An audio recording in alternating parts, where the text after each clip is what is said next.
All right, getting situated, everybody. What'd you guys do this weekend?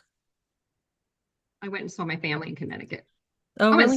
and saw Am I Racist? I saw Am I Racist? Oh, yeah. I want to hear about that. I haven't seen it yet.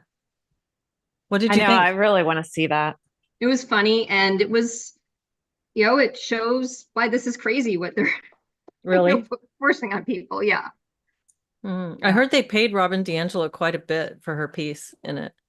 Oh, I wish I could remember because that was a really clever thing. Every time he went to go to a training, or he sometimes just got someone to have an interview with him, that he would put the dollar amount of what it cost. Oh, really? Oh, Yeah, that's yeah. good. They were transparent about that. Yeah, I mean, there were some people that were like, I don't know. I wish I'm going to get the number wrong. There's some woman just like in maybe San Diego who I don't even know who she is, but I can't remember if it was $15,000 she charged to just come talk to her. It was like Wow. crazy. Yeah, Yeah, that's what I think D'Angelo charged, if I read correctly. It was I think somewhere it was, around probably. I thought it would be 15. more actually. I thought relative to the other people, Yeah. I imagined it was going to be a bigger number. Can you imagine charging $15,000 for an hour of your time? That's amazing. crazy. Yeah. And I will say he offers a training at the end. Like he actually, and people really come. And he even puts how much money he made. Really? Oh, that's fun. That's awesome. Did I you really want to see that. did you guys watch his first one? What is a woman? Yeah. I I liked thought it that was one a really lot. funny. Yeah, Hmm. it was really cute. I don't know how he does it. Like he's trolling people and he has that perfect deadpan face.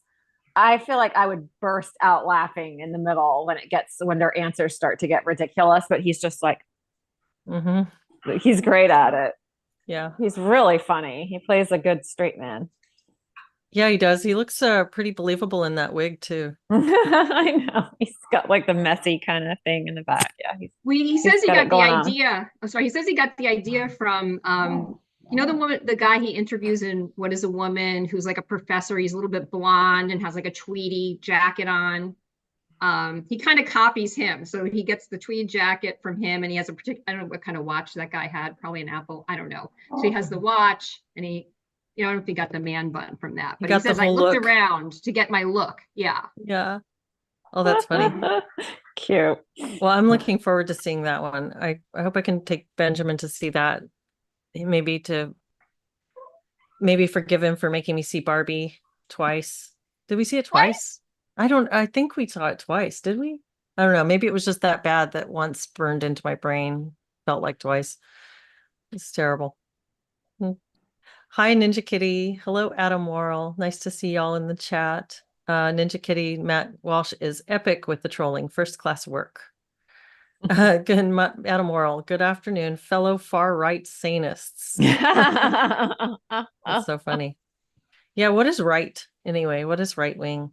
What does that mean to you guys? I don't know what it means to me. I don't know. I'm not it, whatever it is, but I'm also not a lefty. Would you say you're in the radical center? Probably, yeah.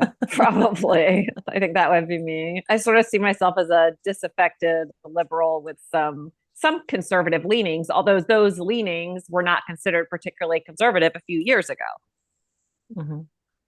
Yeah, I would agree with that for myself. Same. And Deborah, do you want to do the intro to solid ground before we get going? All right. Keyed up. I was gonna say keyed up. Keyed up. I'm keyed up. Yeah. Solid Ground is a peer support community for anyone concerned about the imposition of critical social justice and/or authoritarian measures such as COVID mandates in their workplace, university, children's school, or community. We offer weekly online peer support groups in which members share ideas, thoughts, and support for how to navigate the impact of these ideologies and answer the question, where do we go from here? You can join one of our groups for only $5 per month. To find out how to join our community, please visit solidgroundsupport.com. Please note, Solid Ground does not provide psychotherapy or legal advice, and nothing we do should be construed as such. Awesome. Yes, please join. And right now the groups are still just 5, right? You said, Deborah, did you read out 5? Okay, yeah. So we're still at 5 a month, subject to change very soon. So if you'd like to get in at that level, hop on in. And I will be holding a group just for newer members this Friday. So for anybody who's joined in the last 3 months, we'll be inviting them to come. And I don't know if we're going to try to make that a regular thing, but if you join this week, you'll be able to access those links and join us for great discussions. We always have a really good time sharing and connecting in a off camera, well, on camera, but off recorded sort of way. And that's right at So 10:30 Pacific in the I think we morning. said 10:30 Pacific. You put it in Eastern, and then my brain just doesn't do Sorry. I don't know. I'm I Eastern should centric. automatically. Yeah. I'm centering Eastern timeness. Yeah. Are you a timist? I I'm think you're a I'm an Eastern timist. timist. Yeah. Eastern time for supremacy. Well, today it's just the three of us, so we have room to chat about all kinds of stuff and maybe read a couple of viewer comments too. We have a few from the last couple of weeks that are interesting that we could go into. Spinster Mountain says, "Good morning. I say I'm a recovering lefty these days." And then Ninja Kitty says, "1 degree to the right of Nancy Pelosi is alt-right neo-Nazi."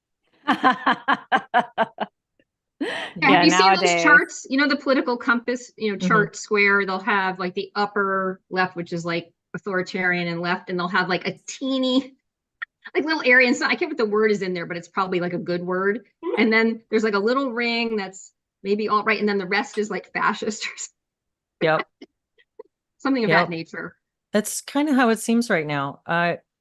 And that's interesting. So I will just say really quickly something that I found very, very interesting on Twitter this past week. Excuse me. Gotta clear the cobwebs. Was this discussion around the Tucker Carlson interview with this history podcaster called Daryl Cooper. And if you haven't had a chance to engage with any of that, it's an interesting conversation that's going on. It's Tucker had this guy on, and I don't watch Tucker Carlson's interviews very often. I just am not, I don't know, I'm not keeping up with it. It doesn't tend to be something that piques my interest, but I tend to think of him as being fairly credible. Tucker, that is. I tend to see him as a somewhat of a credible platformer.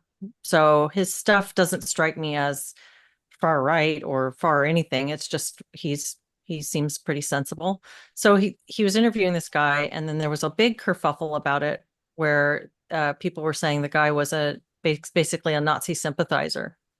And I thought, wow, is that really true? So I went and watched the interview and found the guy, Daryl, to be much more reasonable and measured than the reaction would demonstrate.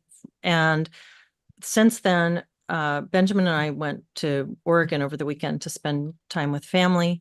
We got together with my parents and my sister and my cousin and my daughter and my brother at the coast. And so we had this long drive, it's a 6-hour drive. So we listened to Daryl Cooper's podcast, both directions. We spent a long time listening to his work, and I found him to be extremely measured and humanizing towards all of the topics that he's talking about. And then apparently he's had I've seen screenshots of a bunch of his tweets that people are saying are really fascist. And I don't know. I'm just not seeing the horror and the far right wokeism, right-wing wokeism that I'm seeing people say about him. And so it's very interesting to me to kind of be witnessing something where the same process of reductionism is being applied by a different group. It's like we have our human patterns. We just do these same things. It's process versus content. Like the content is different. We're talking about it from a different direction, but we're still talking about it the same way. And if I would, yeah, Ninja Kitty says Tucker is biased, as we all are, but he's a fair, balanced reporter on nearly all topics. That's kind of my perception of Tucker as well. I don't see him like that personally. How do you see Tucker? So we're starting with a different. Well, I think he has a worldview, and he primarily. And I notice I don't want to really go here and talk this much about this. I'll just say, like, I just see there's definitely spins and worldviews he has, and he's supporting that, and he's not necessarily engaging with someone who might have a very different take on things. So, Mhm. you know, I don't know if I want to say much more about it, but I don't hold him in the same regard as source Yeah, of info well, as you do. I guess I don't regard him as a great source of info, Mhm. which is why I don't go and watch his stuff. But as a talking head, I see him as a reasonable enough one that I would be surprised if he were trying to platform someone who was extreme. And so that was what got me willing to listen to the interview. It was like there's all of this talk about how extreme this guy is and how he's like literally a Nazi sympathizer. And one of the pictures that they used to demonstrate, oh, he's a Nazi sympathizer, is apparently he made this tweet where he took a picture of German Nazi troops marching on France and a picture of the Olympic opening ceremony. And he said that the picture of the Olympic ceremony was infinitely more preferable to the first one.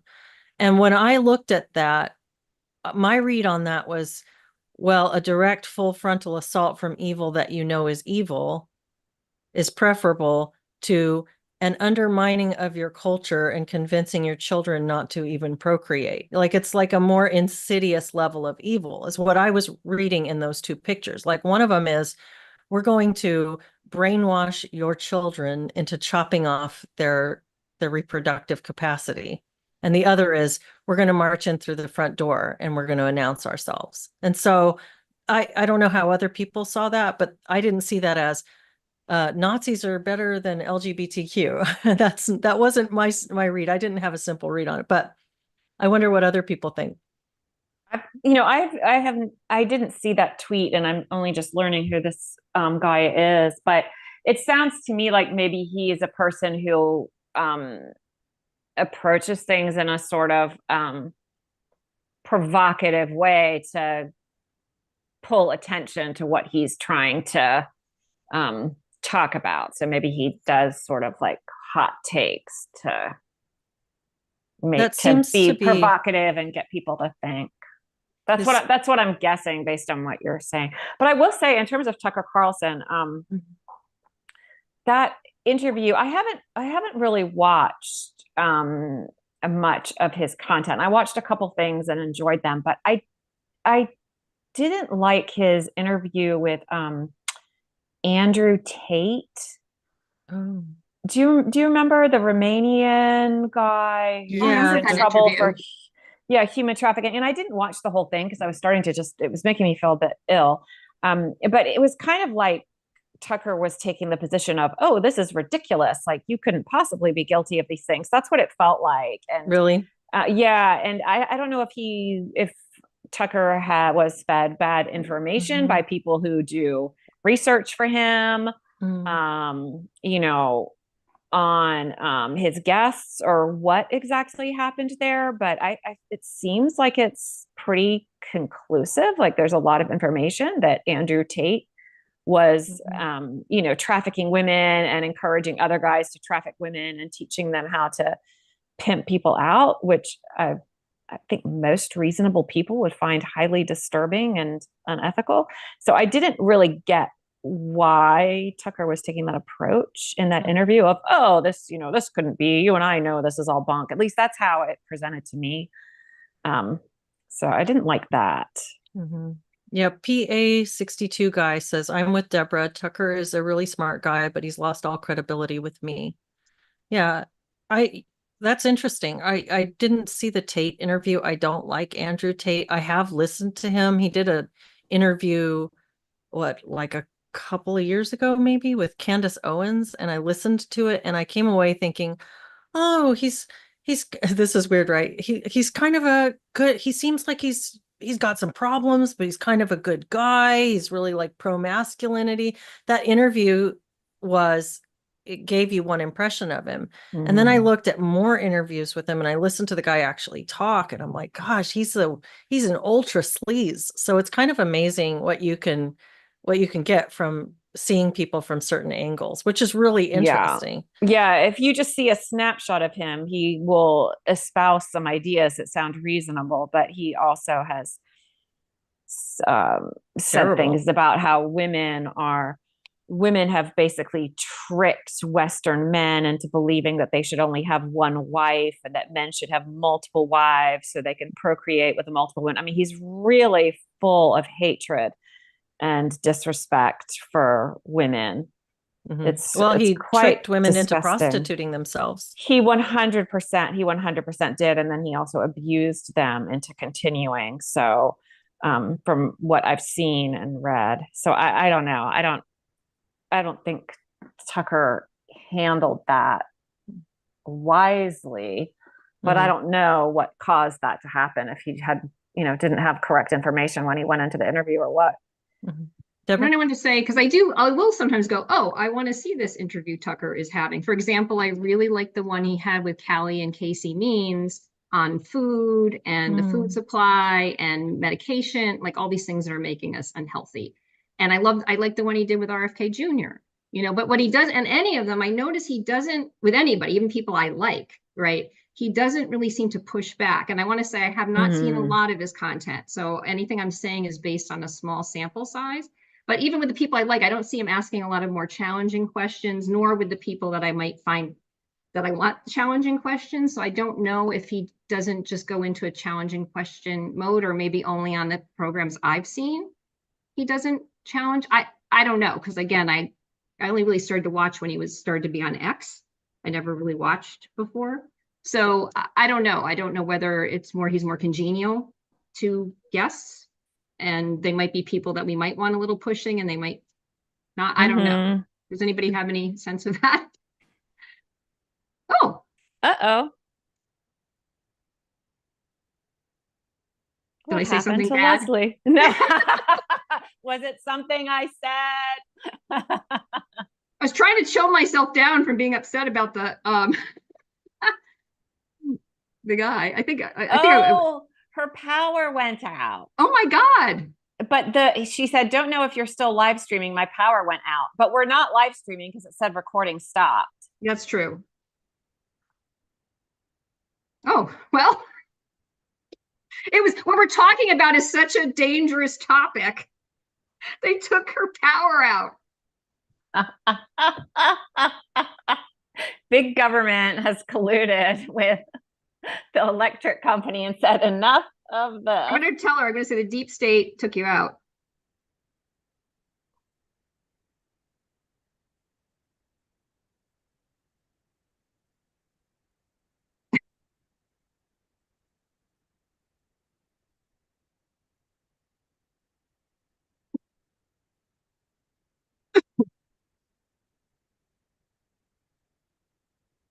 Yeah, we seem to.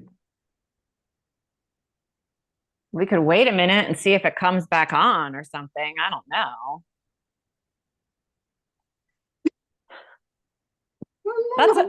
That's a first. Yeah. Oh, there she is. Okay. I'm sorry about that. My power went out. Oh, but it Are we came back still on. live streaming? No, because it said the recording stopped. So I think you need to hit. I think you need to go live again. All right. Okay. Oh no, we're still live streaming. It's still live. It's just the recording stopped. That's all. Oh, okay. Well, so good. We didn't talk about anything about whatever. We didn't talk about anything obscene while we were allegedly not recording. So what did you talk about? We talked about how the government and the electric company had enough to turn your power off and said, "Oh yeah, boom, let's get Leslie's power." Make her stop. That's so funny. That's so funny. If you guys ever want to follow, people, be not afraid. Kara Marcel. Hey, Carrie. She says, yes, you were still streaming. If you guys ever want to pull up the YouTube screen behind your Zoom screen, that's what I do to watch the comments. If I were to ever get the other platform going, we'd be able to have comments nested in our platform and see them. But one of these days I'll figure that out. But anyway. Thank you all for hanging in there with us while we're figuring out silly tech stuff that I don't know anything about. We were talking about Tucker and Andrew Tate, and Carrie says, when I talk to my students, we discuss what makes a person, let me see, good or bad.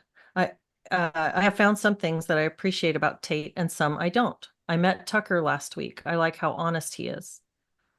That's great. That's really cool, Mhm. Carrie. I look forward to hearing about that. Yeah, Tucker, on the topic of him, he's interesting. I thought was it he did Joe Rogan recently, or Oh, Jordan did Peterson he? or somebody. He did a Hmm. big high profile interview, and was it Rogan? I think it was Rogan. And he goes into some things, and it's like he's really quite eccentric. He's his own person. He's not just some bland personality. So to speaking to the bias like you were talking about, Deborah, yeah, definitely he's his own human being. But I both appreciate that and I'm wary of it because I appreciate it. He's not trying to just be pretend like he's Mr. News. He's like just a talking head. He's really revealing his own personality and that he does have quirks and he will have things that lead him to think one way or the other about stuff. Um, so I guess it's just there's some honesty in that.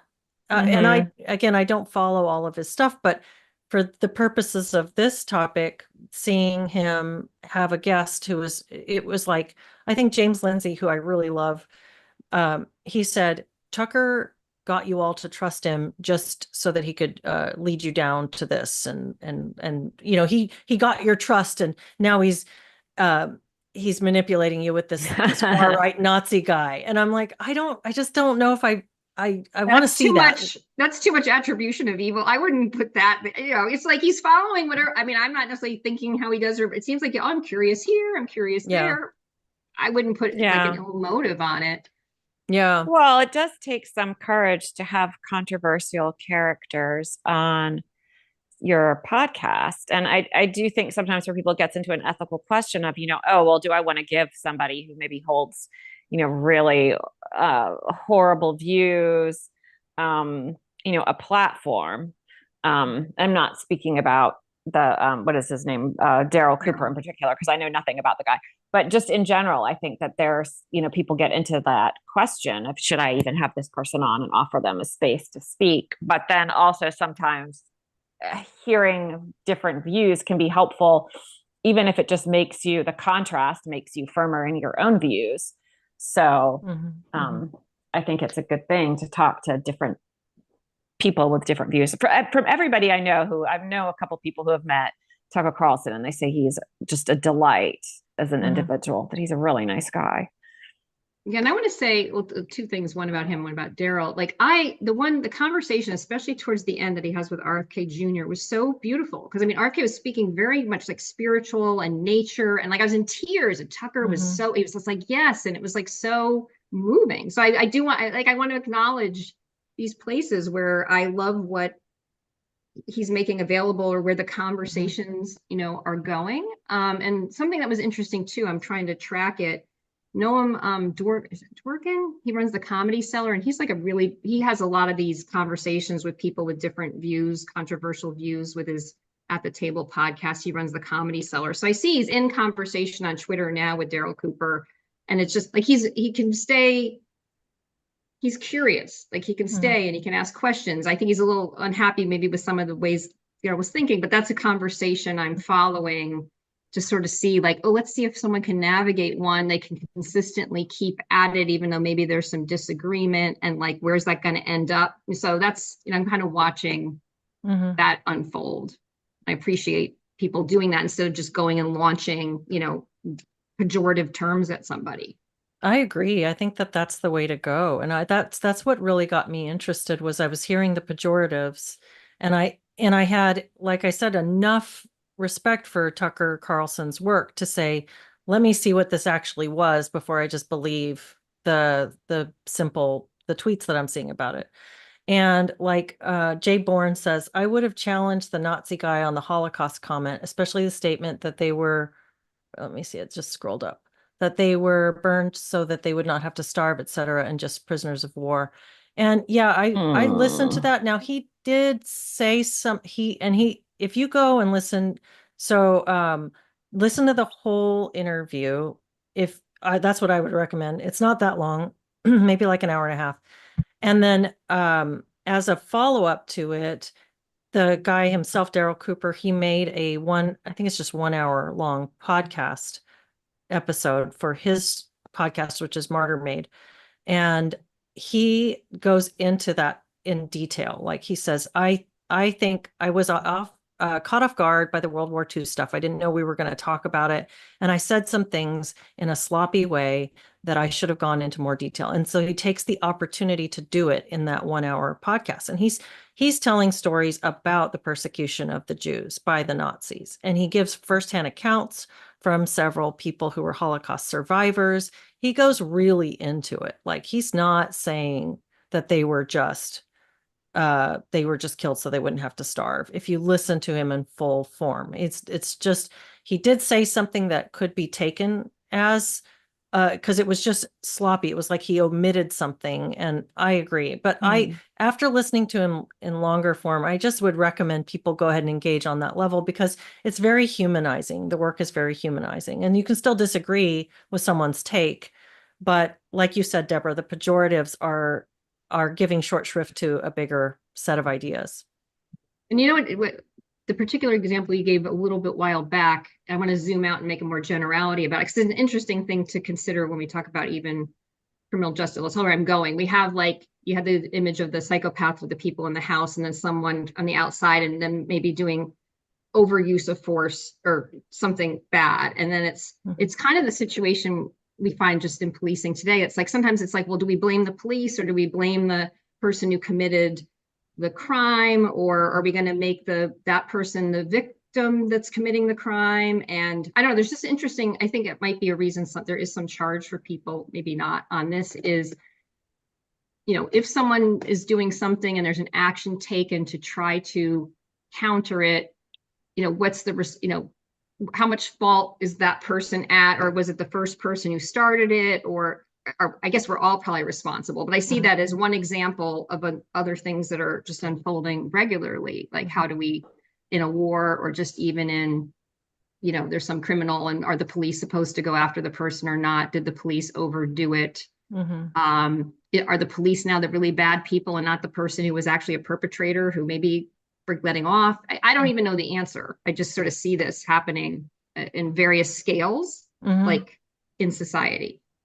Yeah, that's really fascinating. That's the metaphor that Daryl Cooper uses over and over in his I think it's his last posted podcast. So if you go to his podcast, you'll see, and it's pretty short, it's 1 hour long. But that's the metaphor that he's working with. He's like, Hitler is the madman in his house with his family held hostage at the point of a gun, and Churchill and the Allies are the police outside. And what he's saying is to criticize the actions of the police and say that they could have used de-escalation tactics and instead they escalated or whatever. And I don't want to defend him. He's his own person. He can defend himself and his own ideas. But that's the metaphor he's working with. It's like, don't misunderstand. Hitler's still the madman. And in fact, that's what he talks about in that Tucker interview. He's like, yeah, the Germans made huge mistakes because they marched across and took occupied territories without any plan to take care of who they were. They were basically like this massacre force. But he's talking about the actions of the people who intervened, the Allies, that by criticizing them is not saying that the guy that they're fighting is, he says he's an entirely different class blameless. Of villain. Yeah. So it's interesting. Kay, I think, says you can't ignore the ex posts he's made about Hitler and Nazis when you assess your opinion on him. And I guess, I would be, having listened to a lot of his content now, I think he's being really provocative there, but I don't know how to square that really. So I think it's just, I don't know. I don't want to defend the guy. I really don't. But what I would say is, if you're seeing, I think it seems like woke counter woke. It seems like the response being so dramatic and hysterical by some of these thinkers that I think are really intelligent people. It's funny to watch people that I see as free speech advocates and long form thinkers not engaging and giving deeper criticisms of the content, but rather going for these pejoratives that feel like you're not even listening. You didn't even give it you didn't even listen to the Tucker interview. Plainly, I can see by the way that you're criticizing the guy. So just, going to the source, I think, is always a good idea.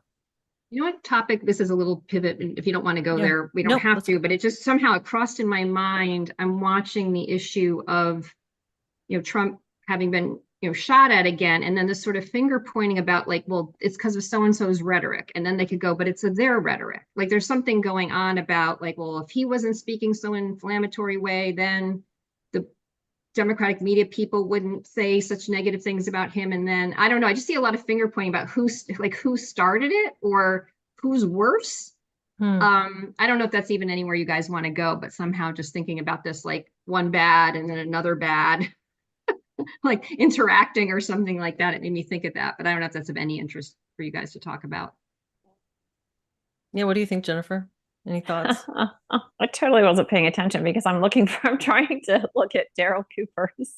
Oh, sorry. Maybe I pivoted too fast. It's my fault. I'm just like, what the heck? Because Daryl Cooper's, I don't even know who this person is. So I'm sitting here, I'm like trying to find these objectionable tweets. And what I'm seeing right now on his Twitter feed are all things that he's reposted that have nothing to do with what we're talking about. So I'm just like, there's some people who made a compilation of his like worst ex tweets or whatever, and so you can go through there and look at all the screen grabs, and he's like, it's kind of like basically it leans pro-fascist a little bit, like not in terms of Nazi fascist, but like strong leader, tyrant, squash the crazy leftist stuff. I don't know, it kind of leans that way, but honestly I was reading it and I was like, this sounds like Benjamin.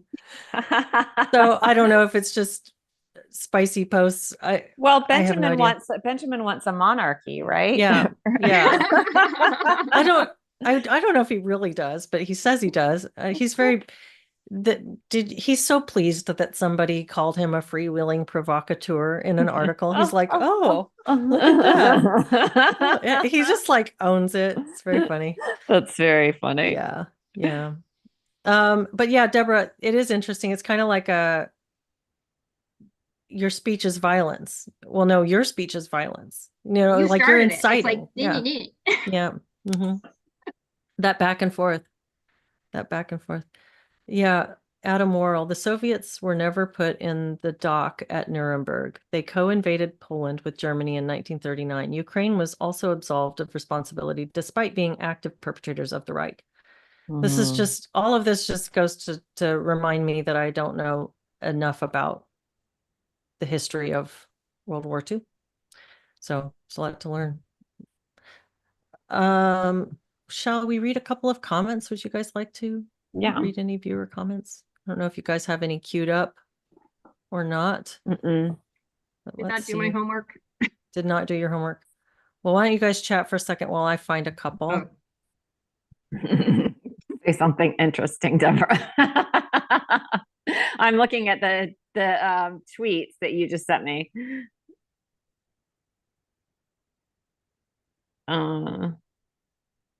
Well, I'll read a couple here. This was from our chat we had last week, which was interesting. The political circus and Kamala's code switching. That was the conversation from last week. That one got demonetized. I don't know why. What did we say? That was so...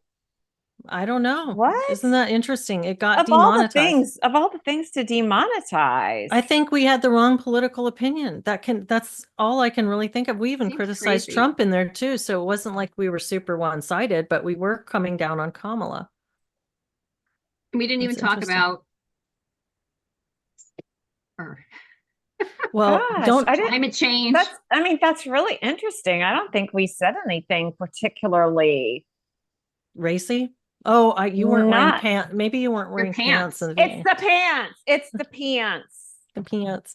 So don't argue with idiots. 7459 said, hello all. I want to express my appreciation to you all for helping me feel seen. Leslie, I've had many incidents like the one that occurred in your pottery class. I live in a blue area of a blue state, New Jersey, and work in a blue profession, counseling. and it's in the air around here. The default assumption is that you will be voting Dem. The thought doesn't even occur to anyone that there is anything beyond the NYT, CNN, WAPO, etc. narrative. It's positively suffocating. So a big thank you for helping me feel seen and heard. Oh, I'm so glad. I know that feeling extremely well, of feeling like you're just sort of a stranger in a strange land, and it's lonely and isolating and unpleasant, and it can also make you feel a bit fearful. You can have feelings of like, wow, if these people knew what I think, they would automatically assume I'm a horrible person and they would hate me, and it can be very lonely. So I'm glad that you found us. I was in Connecticut this weekend and I didn't see them, but my family was reporting seeing signs, yard signs or whatever. They'd said basically Harris Walls, obviously. Wow. Yeah, that's interesting. I even saw that the guy who, I guess the would-be assassin, his son said something like, well, he hates Trump like all good people, something like that. And hate is good. Just remember that, Leslie. The right hate is good. The right kind of hate is good. 2 minutes hate. We got to do it every day. That's right. That's exactly what I was thinking of. George Orwell. All the good people are going to have the 2 minutes hate. Yeah. And this is just some random generated username, I guess. The only politicians whom have gained my interest over the last decade or so have been RFK Jr., Tulsi, and Bernie to some extent. Tulsi disappointed me quite a bit recently, though, by shilling for Trump and so hardcore in vying to become his VP. Also, I think I remember HRC Hillary trying to talk like Black people when speaking to a Black audience. Such transparent pandering is so cringe and likely ineffective. Do you think it's always pandering, or do you think sometimes and this is me giving people the benefit of the doubt, which is not something I do regularly, because I see giving people the benefit of the doubt as a form of bias. But I mean, have you guys ever had that experience where if you're around somebody with a particular accent, you start to pick up their accent? Because I do that. If I speak to a French person for more than half an hour, my words are going to start to take on a French tinge, perhaps. Do you start twisting your mustache and saying, ho, ho, ho? I do. And I suddenly don a beret. And I have a long baguette. You watch Emily in Paris. I do repeatedly. But so I just wonder sometimes if people are doing it not as a manipulation and it's unconscious, because they probably just chatted to some of these folks before they went on stage. And so now they're in that vibe. Yeah, I think that's a really good defense of some of that behavior, because that's mirroring, right? Yeah. Yeah. And we're people are like tuning forks. We do kind of tend to resonate with each other. So I wonder how much of it's that. And like, it's funny when you watch somebody doing it, it's comical, but what annoys me about Kamala isn't so much the code switching, it's that condescending tone that she uses with people. And that's one of my little pet peeve is not the right word for it, but that is something that has always inflamed me, is if I think somebody's being condescending in their tone or their mannerisms. So that's just me. That's not a political thing either. It could be anybody from any side of the aisle doing that. Oh, I think some degree of that is really normal. I mean, it's almost that mirroring is higher and more empathetic people, more agreeable people. But what I think distinguishes what we're seeing with some of the staged behavior is that they're in the capacity, they must know that they're being taped, they're being broadcast. It's a very large audience, and it's also a one-sided communication. So it's not like those like you're talking to a French person. This is a person on a stage at a podium. I know. It feels like you would want to be I guess, more self-aware on the larger scale, trying to remain somewhat consistent with yourself, wouldn't you? It feels very embarrassed. I feel secondary embarrassment watching it. It is cringy. It is, for sure. Yeah. And I'd rather it be tailored toward, say they're in a particular community, know some details about that community. Know if it was like Detroit, like let's say some specific things, like I know this thing in your town and this needs fixing, and I've talked to your mayor. And like, I don't Mhm. know, if I was a constituent somewhere, I'd rather know that than they sounded like they were from New York or something. Yeah. Yeah, Like, yeah. No, I totally. Yeah. Oh, I'm in Boston, so I'm going to do a Boston accent. No, Boston. I totally Boston. I totally get what you're saying. I just was wondering, if that accounts for part Yeah. of the phenomenon. Now we're probably going to get demonetized again from just Because we're this talking. brief. I did have a Southern roommate my junior year of college, and y'all became part of my Mhm. vocabulary Yeah, I there. support Y'all. that. It's a good word. We Yep. need a good second person plural, and y'all fits the bill.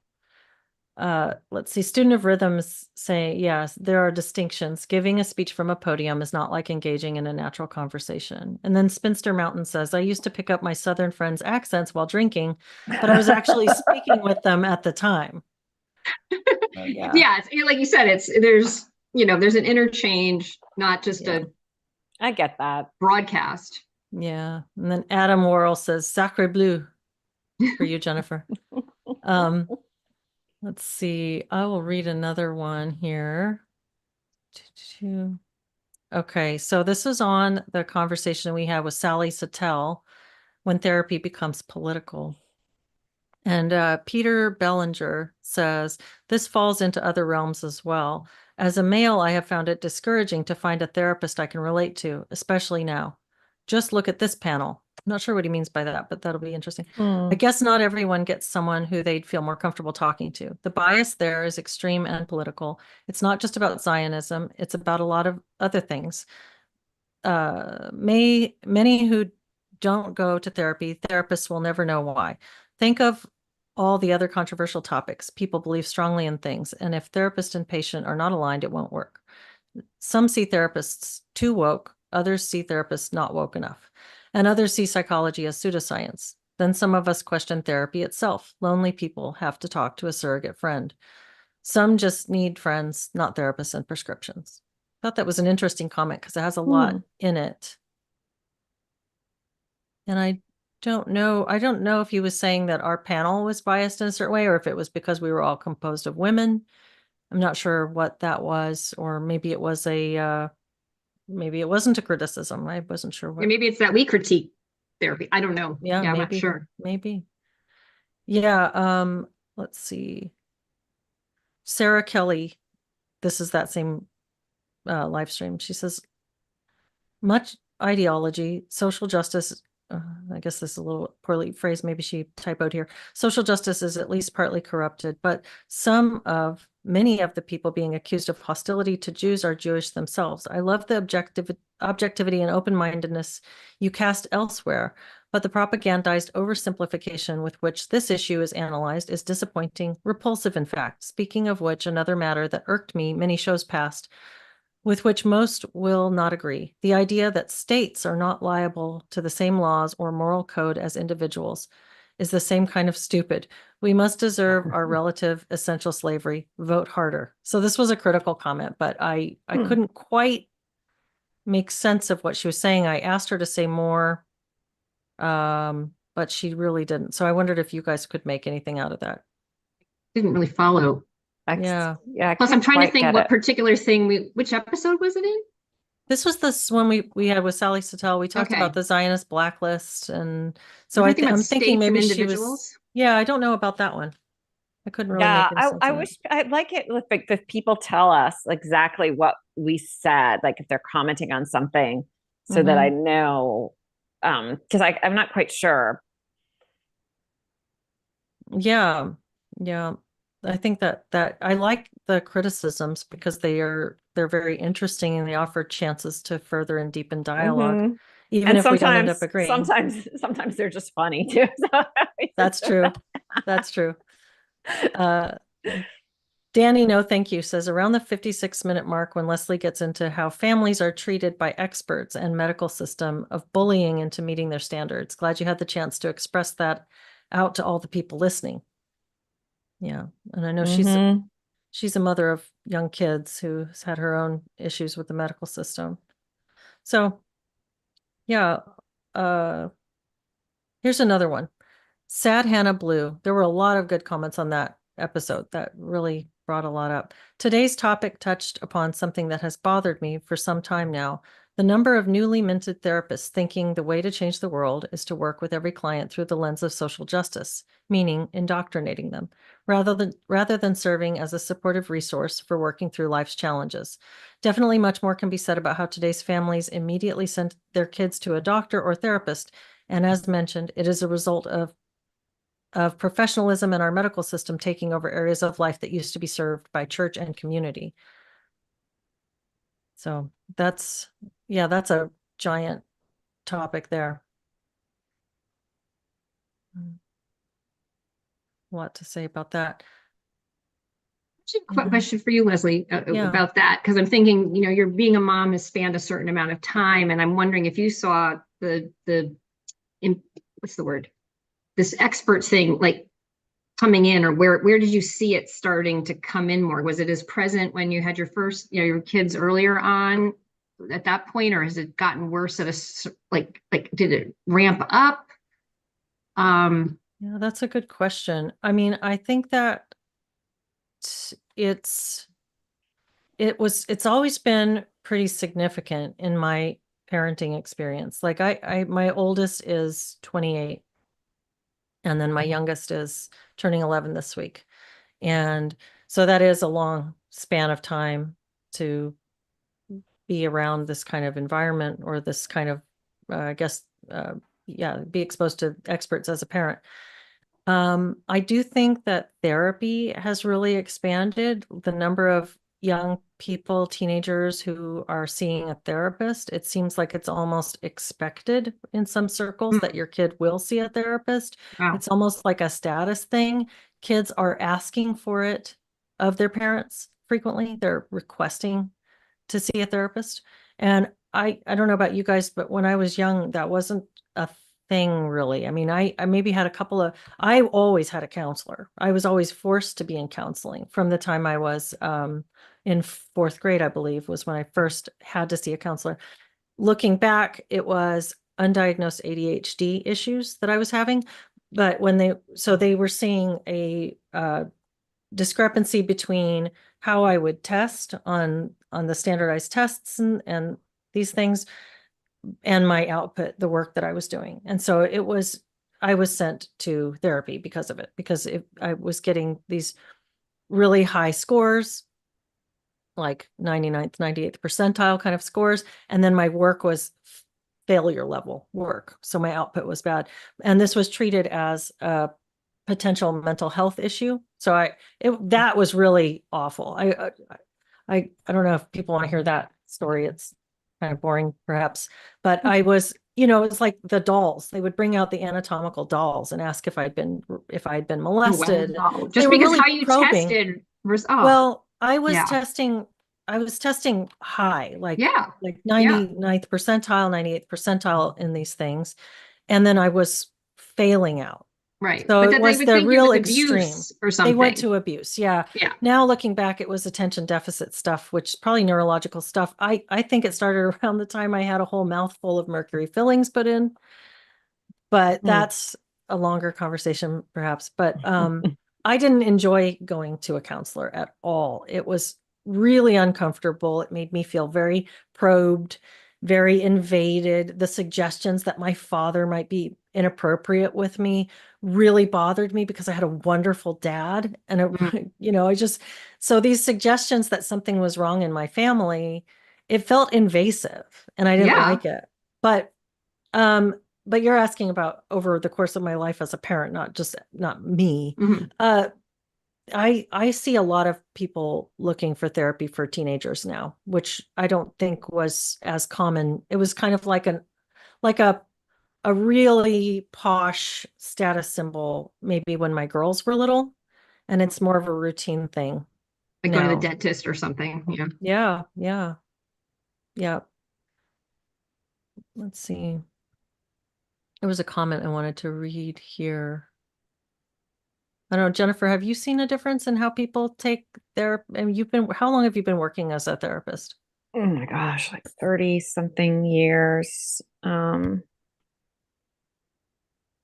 mean, the difference I see is it becoming politicized in the past few years. It's also become more socially acceptable to see a therapist, which is good, but it can sometimes just be used unnecessarily. But I had a different experience when, personally, when I was young, I saw a therapist in high school at my request. My mom asked me, "What do you want for Christmas?" And I said, "An electric guitar and a shrink." And I did not get the guitar, but I got the shrink. And that was the one of the things I needed. I don't know why I didn't get the guitar. I guess she knew that I'd be sick of it in 2 weeks. But I mean, the therapy was, I felt in so much better. I felt like I could actually talk to an adult about what's going on. I couldn't talk to my parents because I was going to get in trouble because I was breaking rules. But I felt like I had a place where I was talking to a wise adult who was safe. And it really turned my life around. So I had a wonderful experience with it. And I had a lovely, lovely therapist. Um, so I'm very grateful that I had that experience. And a few people were going back then, but it wasn't as, I don't think were as many. Yeah. Oswald Spangler says, any thoughts on female therapists working with clients of the opposite gender in general? Wait, what? Say that again? Any thoughts on female therapists working with clients of the opposite gender? So I guess female therapists working with male clients. Oh, Any thoughts? I work with a lot of male clients. That is a change I've seen. And actually, come to think of it, in the past few years, more and more males are coming to therapy. And unlike in previous years, they are not all being sent by their wives or girlfriends. They're electing to come. And I have, a number of male clients that are just lovely people. They're very enjoyable to work with. I haven't felt like the fact that we're two different sexes has been a barrier, but for some people it can. Some people have a very legitimate reason for preferring a male or female therapist. And I think that that's then what they should pursue. Mm-hmm. But in and of itself, I don't see any problem with it. Yeah, I don't either. I think that different people maybe respond better to males or females depending on their own issues, whatever's going on with them and who they feel comfortable talking with. But I think in some ways it can actually be really healthy because it can help to humanize and connect. If that's one of the areas where you have difficulties, you have maybe difficulty with relationships with women in general, it can be a really humanizing thing, or it can just be a moot point, which doesn't really matter very much to the therapeutic relationship. But then I think some men do get more out of therapy with other men. Yep. I think it very much depends on the person. My therapist in high school was a male, and he was wonderful, but I also have had female therapists.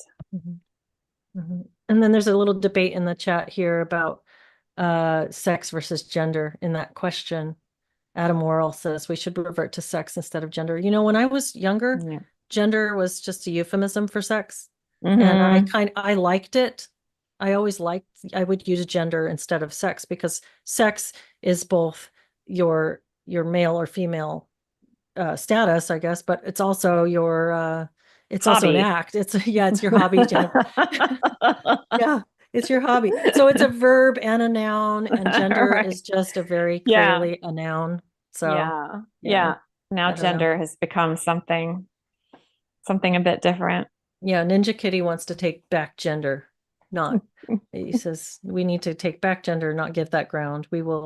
We have given too much already, and as we know, they will never stop being relentless to take it all. Yeah, interesting. Just following the chat. Yeah, it's your experience with your therapist sounds really lovely and important in your development, Jennifer.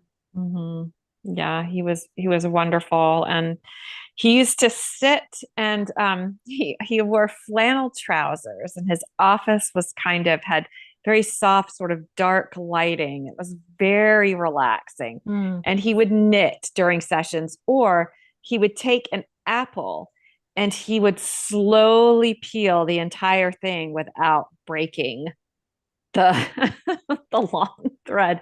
And I found it so meditative and lovely. And he would just make these very observant comments in this non-judgmental, non-intrusive way. And he was exactly what I needed at the time. I feel very grateful to him. It sounds like you were Yeah. visiting the Go guru ahead. at the top of his mountain in his little cottage. He was adorable. He was lovely. I was imagining him being British and smoking a pipe too, but that wasn't in He was kind of that type, but no, he Uh-huh. did not. He was a non-smoker. He was American, but he just had that whole chilled out, nice vibe. That's awesome. Yeah. Well, it Sounds sounds like like too. Oh, go ahead. I keep yeah, no, interrupting. Deborah, you go ahead. Well, no, it just sounds like also, because we're looking at this, like that wasn't a time when everyone was sending their kids. It was something you decided, but not because of social contagion. You know what I mean? Like I'm trying to think of these Oh yeah, situations where definitely. it feels like, yeah, that's the type of time to do it, you know? Yeah. Yeah. No, I there was no social contagion. I didn't think I was being in vogue. I wasn't embarrassed about it or anything like that, but no, I had gotten into a crowd that had some really kind of uh sort of sociopathic people on the fringes of the crowd that were really kind of dangerous people. And I knew that I was in trouble and I needed help with how to deal with it. Mhm. It's so interesting. The guy that you're talking about, the way you're describing him, he just sounds like a really wonderful mentor for a young person. And I think about the therapists that when I was in school, when I was in graduate school, the people who were dying to get out there and work with kids. There was a different thing. It was almost like they were going to go be cool to the kids. Like they were going to, I don't want to put them down that way because it's not that obvious, but I wondered, what is your motivation for wanting to work with kids? It's like working with and influencing and being close to kids was a reward in a way. And I almost feel like that's the wrong incentive. What is it that you want to do with these kids? The seeking to work with kids. I'm not sure what I think about that. I personally think that it's generally not good for kids to see a therapist by themselves. I think that maybe later adolescents, that makes more sense. But younger kids and early adolescents, I think, are best conceptualized as part of their family system. And therapy can do a lot to draw a wedge between them and their natural resource network. And so, but that's not to say that there aren't situations in which that the opposite is true and that it's really, really helpful. Yeah. But I wonder what you Yeah. think about I that. wouldn't, for me, myself, I would not have been able to work within my family system whatsoever to resolve what was going on because my family system was very, very wonderful in some ways, but in other ways not. And some of the things that had happened to me happened in the course of me breaking rules. I also had a situation in which I was not really allowed to do just normal things that other teenagers were doing. So I had to sneak in order to have a normal life. And so when bad things happened, it meant I couldn't come back to my parents and say, hey, this happened. I need help. Because I essentially just would have been locked in my room. So it was really helpful to have an adult who he was not trying to be cool at all. Like, oh, like I'm one of the kids. That he was not. There was not an ounce of that. He was helping me to make wise decisions and clarify my values and protect myself. Mhm. And all of a sudden, I went from being an absolutely terrible student, I mean, basically really underperforming my entire life, to my final semester of high school making the honor roll. It was a drastic, drastic turnaround. Yeah, I really like hearing your perspective on that because it is a reminder that things are not like I have this one perspective on therapy for kids, and it's not black and white. There's a lot of room for gray, and finding out what's helpful is people are so complicated. It's not easy to just make one declaration. Yeah, and families are so complicated. You can have really supportive parents that understand what it is to be a teenager, and then you can have parents because of their own issues, they're really kind of tamping down on a person's development. Well, and one thing I wonder, and I know we have to go, you've got your group, so we'll wrap, but one thing I wonder about is the degree to which over therapizing, and not just therapists, but just the culture in general doing so much of this like introspective analysis, which to some degree is really good and to some degree can be really dangerous. But there's this wave of blaming parents for everything. I mean, we've got this real sense that people are going no contact and they're blaming their parents and for all the things. And I think that when we're young adults, one of the developmental milestones that we kind of go through is this analysis, this looking back and thinking about all the ways that our childhood formed us.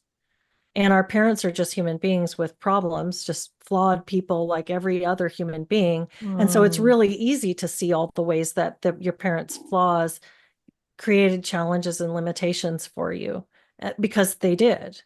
And yet we've got this, if you start that process early on in the child's individuation, like earlier in adolescence, even in late childhood, I think that you're creating this sort of skepticism and this looking back with accusation at a point where the kid is not really mature enough to integrate that.